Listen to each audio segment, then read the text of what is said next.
Magandang araw sa inyong mga nakikinig. Itago niyo na lang ako sa pangalan Marie.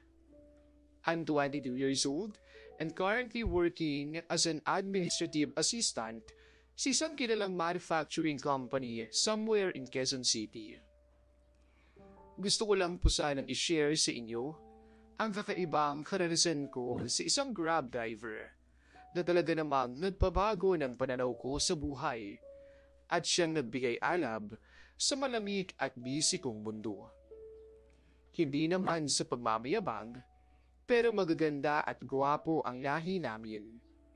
Plus points pa nga ang mga mata namin ang unang napapansin dahil medyo singkit ang mga ito kahit wala naman kaming lahing inchik.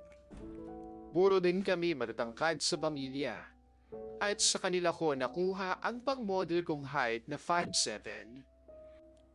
Maliban sa mga katangiang yun, may isang bagay na palaging naghahatid ng kapahamakan sa akin kahit saan ako mapunta. Una kasing napapansin sa akin ang nakurubang kong katawan na bumagay sa aking height. At lalong napapansin yun kapag medyo fit ang aking suot. Madalas akong sumali noong high school at college sa mga pageants dahil na rin sa asset na mayroon ako. Ngunit hindi nagtagal, ay mas ginusto ko na lamang maging introvert hanggang sa hindi ko na malayang unti-unti na akong nagiging workaholic. Sabay na tayong umuwi Marie. Paanyaya ng pinaka-close kong office mate na sila. Bagya lamang akong napatingin sa hawak niyang bag tsaka lihim na napangiti. Alam ko kasi hindi pa man tumutungtong ang alas 5 ng hapon, ay naka-ready na ang mga gamit niya para umalis ng opisina. Kaya madalas tuloy siyang asarin sa palayaw na lifo na ibig sabihin ay last in, first out. Siya na kasi itong palaging late kung dumating ng opisina, pero siya pa rin ang pinakamaagang umuwi sa aming lahat. Mauna ka na Lynn. Mukhang kailangan ko na namang mag-overtime ngayong gabi eh. Kunot ang noon niya akong tinitikan. Na naman, susmi naman Marie. Pahinga-pahinga rin kung may time girl. Maawa ka naman sa sarili mo. Next time, sabi ko at saka natawa na lamang sa aking kinauupuan. Hindi ko naman kasi pwedeng iwan ang mga tuwa. At ako rin naman ang matatambakan bukas. Pinagmasdan ko ang tambak na papeles mula sa sales team. Kung hindi mga sales invoice at purchase orders, ay sandamakmak na resibo naman ang kailangan kong ayusin ngayong gabi para ma-forward na sa finance department bukas. Kung tutuusin, ay hindi naman kalakihan ang sahod ko sa kumpanyang to at mababa rin ang overtime pay. Sadyang ayoko lang talagang umuwi ng maaga sa apartment dahil wala rin naman akong ibang gagawin doon kung hindi mahiga, kumain at matulog. Isa lang naman kasi ang sagot sa tambak na files na binigay sa'yo ni Mrs. Smith. Anya tsaka napalukip-kip sa aking harapan. O siya, mauna na ako ha? At may date pa kaming dalawa ni George mamayang gabi. Paalam niya. Hindi ko na namalayan ng oras dahil talaga namang nakafocus ako sa aking trabaho. Sinigurado ko kasing tama ang bawat detalyeng nakalagay sa report at kung may mali man akong hindi napansin, ay madali lang gawa ng paraan dahil minimal lamang ang mga to. Kung hindi pa ako nakaramdam ng antok, ay hindi ko mapapansing inabot na ako ng alas 10 ng gabi. Kaya naman pala hikab ako ng hikab. At pagod na ang mga mata kong isa-isahin ang mga numero nasa screen. Nang matapos ko ang mga gawain, ay napagpasyan ko na rin mag-book ng grab ride pa uwi. Mamaya ko na isusunod ang pagkain at baka maunahan pa ako ng order ko sa apartment. Ito ang unang beses na muntik na akong abuti ng hating gabi sa opisina. Hiniling ko na lamang na sana ay hindi loko-loko ang driver at walang maging aberya sa booking ko. Good evening, miss. Makailang beses ko rin tinitigan ang plate number para siguraduhin tama ang kotseng nasa harapan ko bago ako sumampa sa loob. Wali naman akong binati ni Manong Tsaka ito binanggit ang pangalan ko habang nakatingin sa screen ng kanyang cellphone. Marie Santiago, tama ba miss? Tumango ako sa kanya.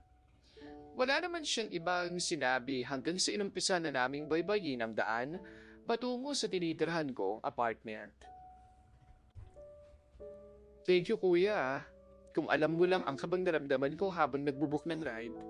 Mabuti na lang at safe ako nakauwi sa tulong mo. Keep the change na lang, okay? Pagpapasalamat ko sa kanya. Nasa akong inabot dito ang 300 pesos. Akala ko, matutuwa siya kung ibibigay ko sa kanyang sukli. Ngunit walang imik niya lamang yung binalik sa akin. Wag na miss. Pastime ko lang naman ang pagmamaneho tuwing gabi.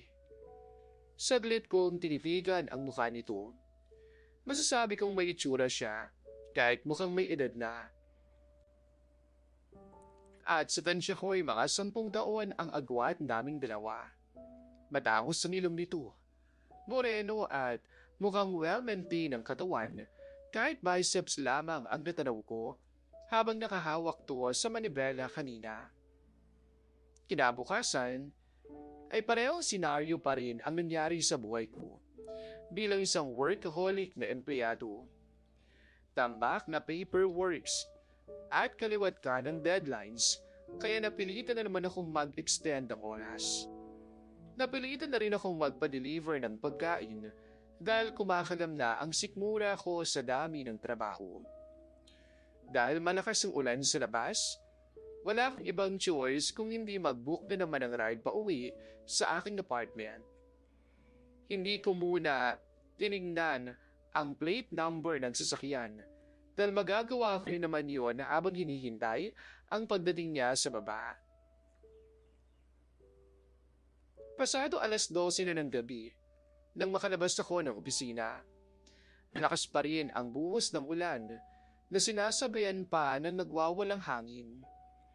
Hindi ko tuloy na iwasang huwag mabasa dahil nakalimutan ko rin naman dalhin ang payong ko sa pag-aakalang buong araw na magiging maganda ang panahon. Susunduin po ba kayo ng boyfriend niyo, ma'am? Tanong ni Manong Guard na nagtatangka yata kung pahirami ng payong. Umilin lamang ako sabay sagot na may hinihintay akong grab. Lihim akong napabuntong hininga at naloka sa maling akala ni Manong. Wala nga akong pinapansing mga manliligaw dahil malapit ko na yatang pakasalan ng trabaho ko. Boyfriend pa kaya? Hindi naman ako kasing inosente tulad ng inaakala nila. Sadyang matagal-tagal lang akong walang karanasan, lalo na rin mas pinili kong magtrabaho ng magtrabaho, hoping na sana ay umaman ako sa pagiging workaholic ko. Ilang minuto ang lumipas, ay huminto na ang isang pamilyar na sasakyan sa aking harapan. Tama ang plate number na nakalagay sa booking, kaya dali-dali kong nagtungo sa loob. Hindi ko muna pinagtuunan ng pansin ang driver dahil mas nakafocus ako sa basa kong damit at gulo-gulo kong buhok. Medyo nilalamig na rin ako, kaya napagpasyan kong hilingin ditong hinaan ng konti ang aircon. Mukhang napapadalas yata ang overtime mo, miss. Sumabay pa talaga ang lakas ng ulan. Anito at siya kinapailing. Hindi ka ba natatakot umuwi ng isa sa gabi? Marami pa mang loko-loko sa daan ngayon. Huminto ang sasakyan nito nang maabutan kami ng stoplight, kaya wala akong nagawa kung hindi balingan siya ng tingin. Hindi ako nagkamali ng akala. Ang boses niya, ang number, maging sa plate number ng sasakyan, ay nakilala ko na agad kung sino ang driver ng Grab booking na nakuha ko. Medyo malakas kasi ang ulan ngayong gabi. Wala coincidence. Ikaw na naman kuya. Sabi ko kahit ang totoo, ay namangha ako sa mga salitang sinabi niya sa akin kanina. Hindi ko siya kilala, pero pinaramdam nitong concern siya sa akin. Ngumiti lamang to ng matamis at sinabing, "Baka tandhana to, miss. Nakulit ang nasakyan mo." Pinagmasdan ko siya, tsaka mahinang natawa.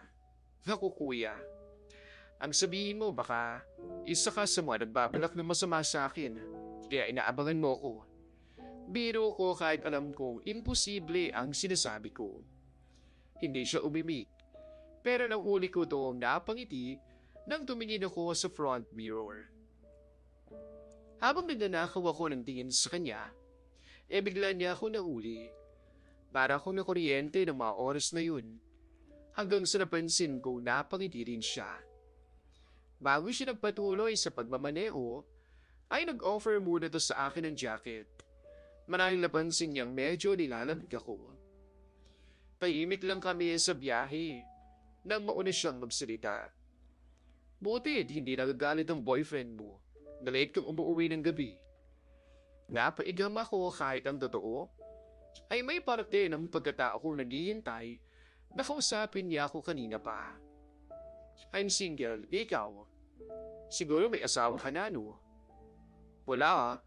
Mukhang may asawa lang pero single at ready to mingle. Anito na may halong biro. Parang natuwa naman ako nang marinig ang sinabi niya. Hindi ko alam pero para bang nagkaroon kaming dalawa ng mabilis na koneksyon sa pangalawang pagkakataon na nag-cruise ang landas naming dalawa. Mas naging madaldal na si Manong driver. At habang nag-uusap kaming dalawa, ay nagkapalitan na rin kami ng pangalan. Siya si Brian. Maging address nito ay nalaman ko na rin.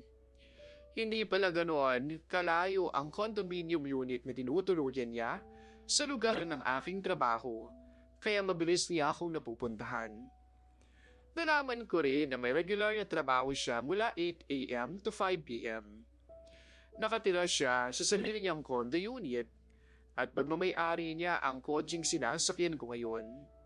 Spell, mayaman, at totoo ang sinabi nitong pastime lamang nga ang pagiging isang Grab driver niya. May mga asawa na ang iba niyang mga kapatid. Pero siya, hihintay pa raw niya ang tamang panahon at tamang babae para sa kanya kahit na nasa early 40s na siya. Halos 5 taon din siyang nagtrabaho sa ibang bansa noon habang naiwan ang ex-girlfriend niya sa Pilipinas. Bakit naman kayo naghiwalay? Curious na tanong ko sa kanya. Muntik na siyang mapakamot sa ulo. Pero hindi pa rin ito binitawan ang manibela. Naganap siya ng malapit eh. Mahirap daw na nasa long distance relationship kaming dalawa. Hindi yata na kontento sa video call. At nagdarap yata ng magkakamot. Sabi niya. Saglit akong natigilan sa sinabi nito. Complete package na nga yung boyfriend niya. Nagdarap pa siya ng iba. May mga tao talagang hindi marunong makontento. Bagya pa akong napailing-ilim na halatang kinatuwa naman niya. Complete package ba ako sa paningin mo? Anya tsaka napangiti. Bagya akong napalunok nang magtama ang mga mata naming dalawa sa salamin. Gustuin ko mang iwasan ang tanong niya pero kusa akong sumagot. Oo naman. Guwapo ka naman. May maayos ng trabaho. Gentleman. Masayang kausap at masasabi ko rin namang mapagkakatiwalaan ka rin. Saglit siyang natigilan. Kung ganun, pasok ba ako sa standard mo, miss? Natulala bigla ako sa tanong niya. Hindi ko alam kung saan nahantok ang usapan namin dalawa, pero ramdam kong may pinapahiwatig si Brian. Wala namang masama, hindi ba? Single ka at single din ako. Pwede naman nating subukan. At kapag hindi mo nagustuhan, kusa akong lalayo sa'yo. Biglang lumakas ang tibok ng puso ko sa aking kinauupuan. Hindi ko inaasahang mabilis si kuya. At ganong klaseng trial at error ang gusto niyang subukan namin. Alam kong busy kang tao, miss. Ayaw mong magsayang ng oras sa maling tao. Nasa punto naman ang sinabi niyang yun. Masyado akong busy para makipaglaro pa. At hindi na rin masama kung maka-experience ako ng ganitong bagay dahil nasa tamang edad na rin naman ako. Isang matamis na ngiti ang sagot ko sa kanya. na naging hudyat para iparada niya ang sasakyan sa isang hindi mataong parte ng park. Huwag kang mag-alala. Tinted naman ang mabintana. Hindi tayo makikita sa labas. Anya na magawa nitong makalapit sa kinaroroonan ko. Biglang lumakas ang aking taginga nang magawa kong mapagmasdan ng mabuti ang mukha niya. Pwede ba tayong magkaroon ng deal? Hindi ko ma-explain. Pero mas lalo kong kinikilig sa tuwing nagsasalita si Brian. Kapag hindi mo nagustuhan ang gagawin ko sa iyo, iuwi kita sa apartment mo. Pero kapag nagustuhan mo, dadalhin kita sa condo unit ko. At doon, tuluyan ang natalo ko ng aking kahinaan. Naghalo ang excitement at kabakuan. Dahil ito ang unang beses na mararanasan kong pumatol sa isang lalaki na bago ko pa lamang nakikilala at sa loob pa ng kotseng minamaniw niya. Hindi siya nagsayang ng oras. Isang masuyong halik ang umalipin sa aking labi, kasabay ng isang mapangahas na haplos, pailalim sa nabasa kong office uniform. Halos mawala ako sa katinuan nang mahagilap niya ang lahat sa akin. Wala siyang pinalampas at aminado kung di ko yun makakalimutan. Maya-maya pa ay pinaupo niya ako sa kanyang kandungan at malugod ko namang tinanggap ang alok nito na umantong sa nakakabaliw naming sandali ni Manong Driver. Kahit limitado ang kilos namin dalawa sa loob ng kotse, ay hindi naman iyon naging hadlang upang mapunan namin ang uhaw na nararamdaman namin para sa isa't isa. Hanggang sa tuluyan kaming nahimasmasan sa namagitan sa amin. Umuwi na tayo. Bilong ngiti niya ang tanong sa akin, habang namumungay ang mga mata kong nakatitig sa kanya. Magpahinga ka muna ngayong araw. Ako na magbabayad ng isang araw kong sahod, plus overtime. Sabi niya, habang pinagmamasdan akong tulala sa mga pagkain na sa harapan ko. Bagyang lumarim ang gitla sa noo ko, pero sa huli ay napalitan din yun ng matamis na ngiti. Kasalanan mo talaga to, Brian. Kung hindi mo ako pinagod kagabi, baka maaga pa akong nagising at hindi ako absent ngayon. Natawa na lamang siya, tsaka puno ng lambing akong tinitikan. Huwag kang mag-alala. Hindi lang naman ikaw ang absent ngayong araw eh. Tanghali na rin ako nagising at tinatamad din ako mamasada ngayong gabi. Papasada ka? Tinitigan ako nito ng nakakaloko. Nakalimutan ko na bang Grab driver ang nobyo mo? Muntik na akong masamid sa kinakain kong beef steak. Nobyo? Tumango siya. Pwede ba akong manligaw sa'yo? Sabihin na lang nating late. Pero, maniligaw pa rin ako. O gusto mo bang manligaw muna ako bago maging tayo? Hindi naman ako namimilit. Gusto ko lang talagang tawagin ang sarili kong boyfriend mo. Hindi naman halatang mahilig ka sa experiment, no? Gusto ko siyang batukan pero hindi ko ginawa. Baka naman mamaya, makahanap ka ng mas maganda at mas mabait na pasahero. Umayaw ka na. Ayoko namang umuwing luwaan. At baka mamaya, nakasalan ko na lang talagang trabaho ko dahil sa kagagawan mo. Babala ako sa kanya. Halos 5 buwan ding tumagal ang ligawan naming dalawa ni Brian bago naging opisyal ang aming relasyon. Sabihin mang mas nauna kaming nagpadala sa init ng damdamin, ngunit iyon naman ang nagsilbing daan para mas magkakilala kaming dalawa. Sa ngayon, ay promoted na ako bilang administrative supervisor sa kumpanyang pinapasukan ko, habang si Brian naman ay huminto na sa pagiging driver. Hindi na nito kailangan ng pastime bilang sa Grab driver dahil sa amin pa lang ay kulang na ang oras niya. Maging ako ay kailangan ko na rin kuminto sa gabi-gabing overtime at stress dahil doktor na mismo ang nagsabing makakasama yun sa batang nasa napupunan ko.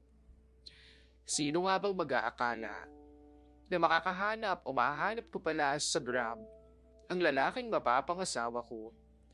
Sa kabila nun, dapat ay naman pa rin ang pag-iingat sa lahat ng oras. Kaya kailangan kilalanin muna natin ng mabuti ang mga taong gusto natin maging parte ng ating buhay. Sadyang tadhana lang siguro ang may gustong mag-cruise ng landas naming dalawa ni Brian ng mga panahong yun. Hanggang dito na lamang po ang aking istorya. At salamat po sa nakinig ng aking kwento.